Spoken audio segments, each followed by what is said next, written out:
cadena de bloques, blockchain, son conceptos de los que se está hablando en los últimos tiempos y además de una manera persistente. Se van a hacer diferentes congresos, además como tema único, porque quizá también sea un tema complejo. Pues para intentar acercar este tema que yo creo que ocupa ya a mucha gente o que por lo menos suena y dicen, bueno, pero ¿qué es esto? Hemos oído hablar, por ejemplo, de monedas virtuales. Bueno, este va a ser el tema que nos ocupe en este programa y lo vamos a hacer con el catedrático de la UNED, Germán Ruy Pérez. Bienvenido. Hola, ¿qué hay? Hablamos, como digo, de cadenas de bloques, hablamos de blockchain, hablamos de esta tecnología, porque no deja de ser una tecnología, pero en realidad sabemos bastante poco sobre ella y además creo que es compleja. ¿Por dónde le parece que podemos empezar? Bueno, yo lo primero que quiero advertir a nuestros oyentes es que es un tema bastante complejo, que por eso es también objetivo y porque se habla de que es una revolución equiparable a la aparición del ordenador por Enrique Dance, que es el que lo ha dicho, y muchos de ellos compartimos esa opinión o la aparición de la web, y por eso, pues en congresos muy importantes que van a tener lugar próximamente, como el Online Educa Berlín del 5 al 7 de diciembre del 2018 en Berlín, pues este es un tema fundamental en oeb.global, que lo pueden consultar, en Simo Educación en Madrid el 13 de noviembre también una conferencia sobre la revolución de blockchain en educación, en Expo e-Learning en el IFEMA 28 y 29 de marzo del 2019, hay también incluso un bloque monotemático sobre blockchain en educación. Y todo ello tiene que ver, pues porque se trata de una tecnología que va a ser una revolución invisible, pues porque va a revolucionar determinados procesos en muchos campos. Estamos hablando de una tecnología que ha nacido hace 10 años. Justo hace 10 años, 2008. Es por lo tanto una tecnología muy joven y que en este tiempo sí hemos visto que ha revolucionado un poco. Se ha hablado muchísimo, sobre todo cuando hablamos de moneda virtual, que es por donde quizá empezó, pero tiene un concepto mucho más amplio que quizá deberíamos hablar de él.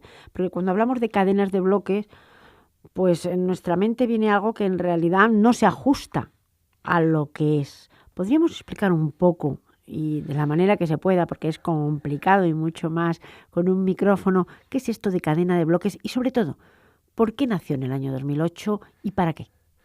A ver, en el 2008 un grupo de ciberactivistas, es decir, de usuarios de Internet muy sensibles y muy críticos con el Estado y con los bancos, porque era justo Lehman Brothers hace 10 años, cuando muchos de ellos, sobre todo en Estados Unidos, pues los ahorros se quedaron sin ahorro o sin plan de pensiones, pues decidieron crear una tecnología que usa Internet para crear una moneda hostil al sistema bancario y controlada por un grupo de ordenadores. Es decir, objetiva, donde no tiene que intervenir, ni puede intervenir ni un Estado ni un banco.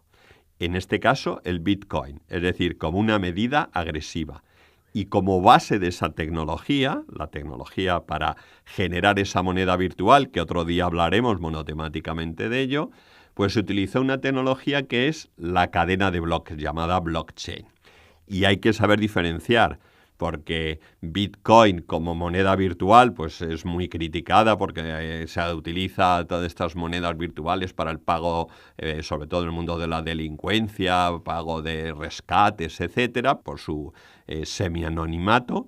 Hay que diferenciar por completamente eso a lo que es la tecnología, que es de lo que vamos a hablar, y sus grandes beneficios que está causando y va a causar en el mundo moderno. Pues vamos a hablar de la tecnología. ¿Por qué cuando se habla de cadena de bloques, de blockchain, una de las palabras que quizá primero surjan es la palabra transacción? ¿Es como si fuéramos cambiando una cosa de un lado a otro? Para que nuestros oyentes lo entiendan a nivel funcional, cuando yo tengo un sistema de blockchain aplicado a un área concreta, lo que estoy teniendo es un grupo de ordenadores conectados a Internet, sincronizados de manera continua y donde ellos lo que hacen es tener una misma base de datos, puede ser el equivalente a una hoja de cálculo, ¿no? Una misma base de datos, donde que se va actualizando de manera automática entre ellos, donde no hay una persona humana que es la que está interviniendo, al menos como puede intervenir pues, en un banco a la hora de tener una base de datos y poner un apunte en una cuenta, sino que esos ordenadores se ponen de acuerdo entre sí mediante una tecnología donde hay matemáticas, criptografía, etcétera, que es muy complejo, pero no vamos a entrar. Y cada vez que incluyen una línea o un registro en esa base de datos, tienen que dar el visto bueno todos y cuando dan el visto bueno, actualizan todos a la vez esa misma base de datos y esa base de datos, ese registro ya nunca más se puede cambiar. Es inalterable, inamovible y queda ahí para siempre. Es decir, que por ejemplo, cuando se creó la cadena de bloques de Bitcoin, si yo ahora cojo de los miles de ordenadores que hay conectados dentro de la red que utiliza la cadena de bloques para el Bitcoin, pero es un uso como moneda, luego ya veremos otros. Si yo conecto un nuevo ordenador, ese nuevo ordenador lo primero que tiene que hacer es bajarse toda la base de datos que tienen todos y empezar ahí a sincronizarse con el resto para tener la misma base de datos. Pues en esto poco que se ha dicho hasta el momento me surgen muchísimas preguntas. Por un lado, la palabra criptografía, que da la impresión de algo pues más oculto, algo que no se quiere poner a la vista. Por otro lado, cuando ya no se puede mover algo, que quizá esto sea lo más positivo, es que no se puede manipular, también entiendo. Claro, has tratado dos cosas. Una, la criptografía, etcétera. Eso hay que pensar que eso pertenece a la sala de máquinas y al motor del sistema de blockchain. Para un usuario no es relevante.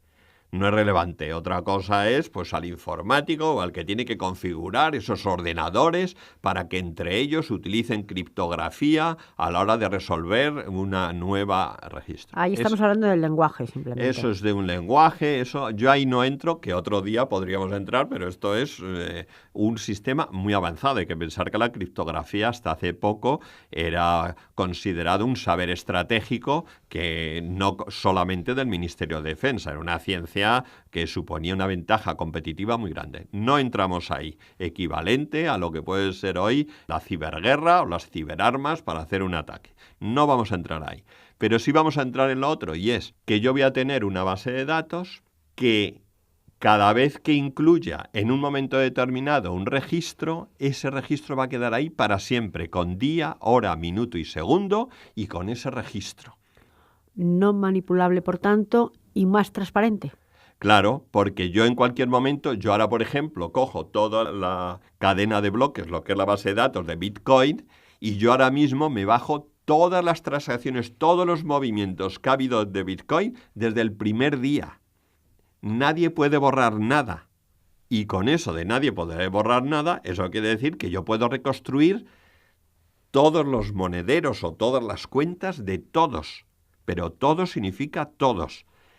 Esto aplicado a otros campos, eso quiere decir que si yo, por ejemplo, tengo en una universidad, digo, oye, pues si yo todos los títulos académicos o las notas o las calificaciones, cada vez que un profesor da una calificación, lo añade a una red basada en blockchain, controlada por una serie de ordenadores, donde cada vez que se introduce esa nota o ese examen, porque la base de datos puede contener texto o puede contener lo que sea, aparece día, hora, minuto y segundo, primero, ¿qué es lo que voy a lograr? Que yo en cualquier momento voy a poder saber qué es lo que ocurrió un determinado día y qué nota le dio tal profesor a tal alumno, qué trabajos entregó, si todos los introduzco en un sistema de blockchain, qué títulos tiene derecho,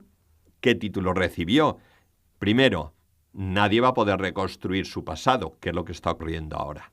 Yo hice un máster en no sé qué. Entonces, si yo lo tengo en cadena de bloques, a ver, ¿qué día lo hiciste? Pues yo miro a la cadena de bloques, o está o no está.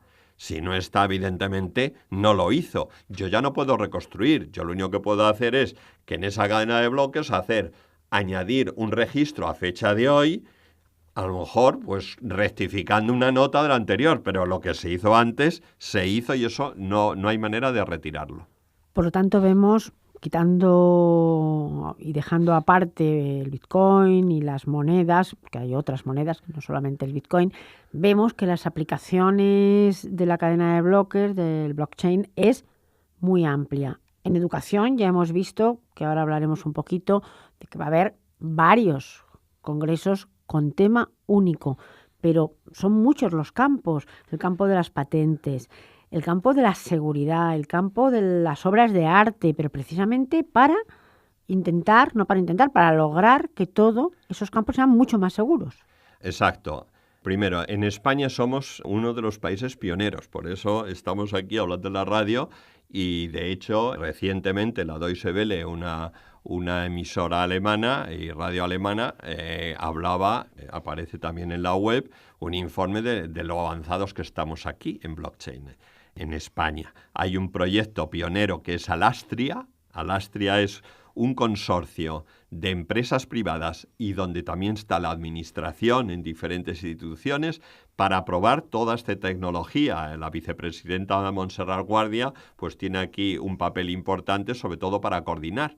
Y además actúan en un régimen que se llama de competition, es decir, cooperation y competition. Es decir, están los grandes bancos, BBVA, Santander, está Mercedes, es decir, están competidores en el mundo real haciendo sus propios experimentos y mirando, porque esto va a ser algo que va a llegar en todos los ámbitos y eso pues conviene saberlo, en todos.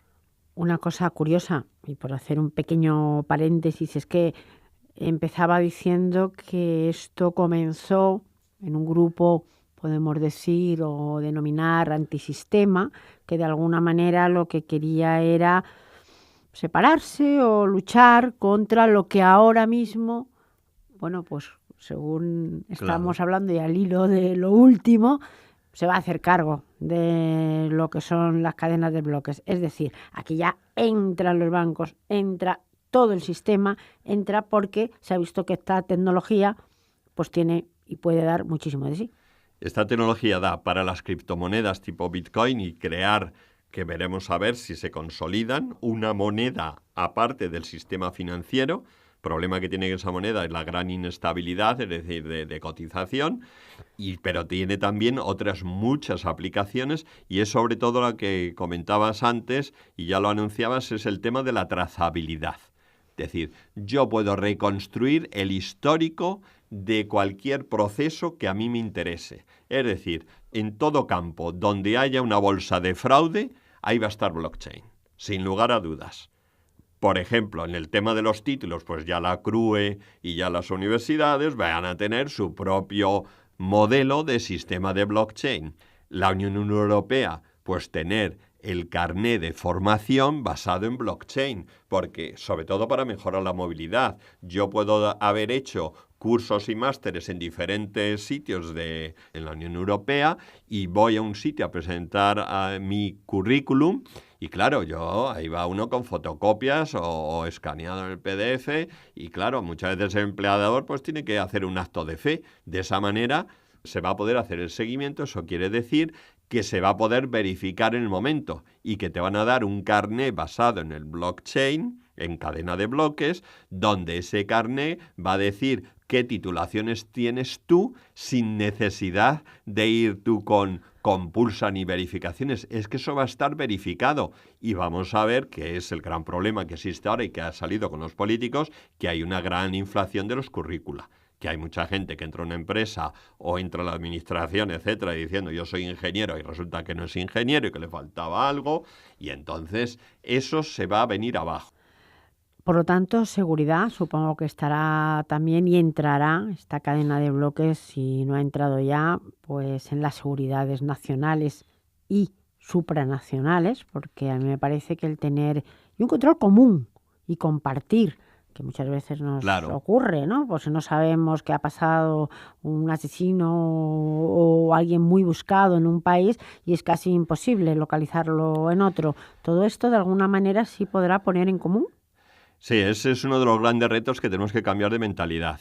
Nosotros ya tenemos el experimento de Estonia. Estonia es un país báltico, no llega a 2 millones de habitantes, y entonces han introducido un sistema de identidad digital basado todo en tecnología blockchain, con ciertas variantes. Eso quiere decir que tú tienes un carnet de identidad digital como el que podemos tener ahora, pero donde tú vas a poder gestionar, como dices, transparencia, todos mis datos en una base de datos. Por ejemplo, yo no tengo que estar dando la fotocopia del DNI cada vez que voy a un sitio, o por ejemplo, o para un banco, etcétera. Yo tengo todos mis datos, incluso los médicos, etcétera, en una misma base de datos. Yo soy el que lo gestiono y yo soy el que autoriza en cada sitio a qué dato tienes tu acceso y a cuál no. Porque, por ejemplo, mis datos médicos a mi empleador, pues no les los voy a dar, evidentemente. Y hay determinadas cosas que sí resultan de interés. Eso quiere decir que va a ser un ciudadano de cristal. Ese es un gran reto, ¿eh? Es un gran reto y también es verdad que, bueno, la mentalidad tiene que cambiar porque hay veces que nosotros mismos pues no queremos mostrar, por razones múltiples, aquello que somos o que tenemos. Y también, de alguna manera, aquello que era transgresor, que empezó siendo muy transgresor, pues también da la impresión de que entra en el sistema y que también puede ser muy controlador. Pues sí, siempre y cuando... A ver, todo esto tiene su precio personal. Por eso se habla que blockchain va a ser una revolución, porque en cuanto uno entre, y no lo vas a decidir tú, lo va a decidir la administración. Y si tú vas a tener tu identidad digital, pero también es cierto, te van a poder controlar todo, pero también es cierto que tú vas a tener acceso. ¿A qué? A tu ficha, y cada vez que la policía o un juzgado o un banco accede a un dato tuyo, a ti se te informa, porque ahora el precio que tenemos es que en teoría estamos muy protegidos, pero más bien por un órgano superior, que es la Agencia de Protección de Datos, que es la que vela por los intereses de los ciudadanos cuando hay denuncias o no las hay, etcétera. Pero otra cosa es decir, oiga, que es que yo necesito saber, y yo necesito es que si a mí me han parado por la calle en la policía, pues yo quiero saber si la policía a qué datos ha accedido, porque es mi identidad. Y en una tecnología tan relativamente joven, 10 años no es mucho, ¿qué es lo que cree que falta por pulir? Es decir, aparte de cambiar la mentalidad, que eso ya nos tendríamos que pulir nosotros, pero en cuanto a la tecnología, ¿qué cree que le falta para verdaderamente romper del todo? A ver, a esta tecnología, que conste que está en una fase de irrupción. En segundo lugar, ya hay modelos que son rentables en el tema, por ejemplo, de trazabilidad de los alimentos. Ahora en la Unión Europea, pues por ejemplo, en la pesca.